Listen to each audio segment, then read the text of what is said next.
आप में से बहुत सारे साथी हैं जिनको इंग्लिश में प्रॉब्लम है, यानी वो इंग्लिश लैंग्वेज में पैसेज तो पढ़ लेते हैं लेकिन पैसेज का मीनिंग नहीं समझ पाते कि पैसेज में कह क्या रहा है।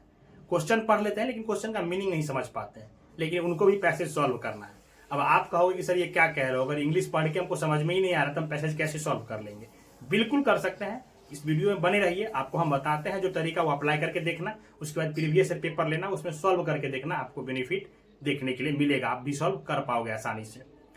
देखिए पैसेज सॉल्व करने के कई तरीके हैं। पहले कुछ स्टूडेंट पूरा पैसेज पढ़ते हैं, फिर प्रश्न पढ़ते हैं, सॉल्व करना शुरू करते हैं।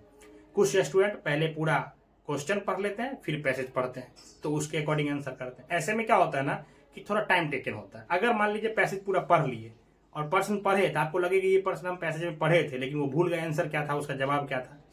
अगर पूरा क्वेश्चन पढ़ लिए तो अभी पैसेज पढ़ते समय भूल जाते हैं कुछ क्वेश्चन, तो याद नहीं रहता उसका जवाब क्या था। ऐसे में क्या होता है कि पैसेज को 2 बार 3 बार पढ़ना पड़ता है, या पूरा पैसेज पढ़ना पड़े या बीच में ही पढ़ना पड़े, लेकिन 2 बार 3 बार पढ़ना पड़ता है। एग्जाम हॉल में प्रेशर अलग रहता है, तो वहां पे आदमी घबराता भी है।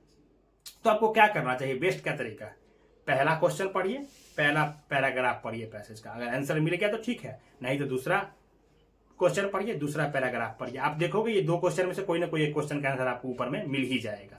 तो ये तरीका बेस्ट है, क्योंकि इसमें कम समय लगता है कि आप क्वेश्चन भी पढ़ रहे हो, पैसेज भी पढ़ रहे हो, जो आंसर है उसको क्लिक कर दे रहे हो, फिर आगे पैसेज में बढ़ रहे हो, फिर आगे क्वेश्चन भी पढ़ रहे हो। तो इसको अप्लाई करिए, आपको टाइम बचाएगा।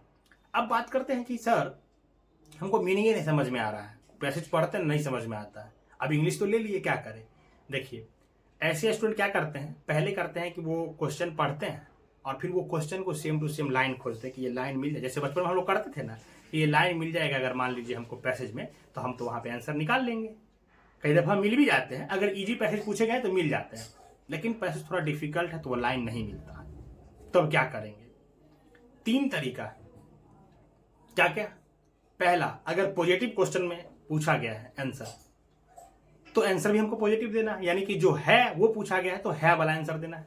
अब क्या करना है, पैसेज को पढ़िए, अगर वो लैंग्वेज चेंज कर दिया है पैसेज के क्वेश्चन में, है ना, मीनिंग पे पूछ दिया है लैंग्वेज, तब भी आपको वो कीवर्ड मिल जाएगा जिस पे वो पैसेज का क्वेश्चन पूछा गया। उस कीवर्ड को पकड़िए और पैसेज पढ़ना स्टार्ट कीजिए, उसमें वहां पे कीवर्ड आपको मिल जाएगा।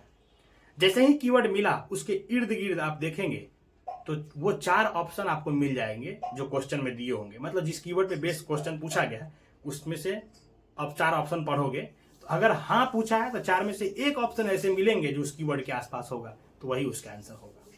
यानी जो चीज पूछा गया है उसी पे बेस्ड वो कीवर्ड, जो कीवर्ड है उसी के आसपास वो बात कहा गया होगा ना, अब वही आपका कीवर्ड जो क्वेश्चन में है वही आपको ऑप्शन में होगा। तो हाँ पूछा है तो एक ही ऑप्शन ऐसा होगा ना जो कीवर्ड के आसपास मिलेगा, तो वो आपका आंसर होगा। ठीक है, अगर नहीं पूछा गया तो आप कीवर्ड पढ़ोगे तो पैसेज में वो कीवर्ड मिलेगा, तो उसके पास में 3 ऐसे ऑप्शन मिल जाएंगे जो पैसेज में है, चौथा ऐसा ऑप्शन होगा जो पैसेज में नहीं है आपके क्वेश्चन में।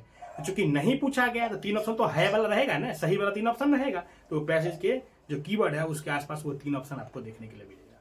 चौथा ऑप्शन ऐसा होगा जो वहां पे नहीं होगा पैसेज में, वो अपना बाहर से लिखा गया होगा, तो वही आंसर होगा चूंकि नहीं पूछा।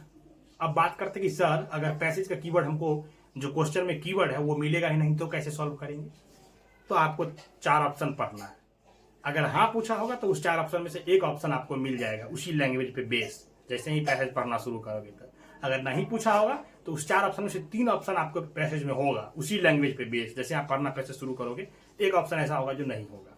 तो इस पे बेस्ड आप सॉल्व कर सकते हो पैसेज, अगर आपको लैंग्वेज समझ में भी नहीं आ रहा है बिल्कुल भी, और कुछ टाइम प्रैक्टिस करोगे ना तो आप इसमें अच्छा कर पाओगे और धीरे धीरे आपको समझ में भी आने लगेगी लैंग्वेज। तो इसको अप्लाई करके देखिए, आपको बेनिफिट मिलेगा। मिलते हैं नेक्स्ट वीडियो में, अगर कोई डाउट रहेगा तो कमेंट में लिख दीजिएगा। Till then keep learning, keep smiling, bye bye.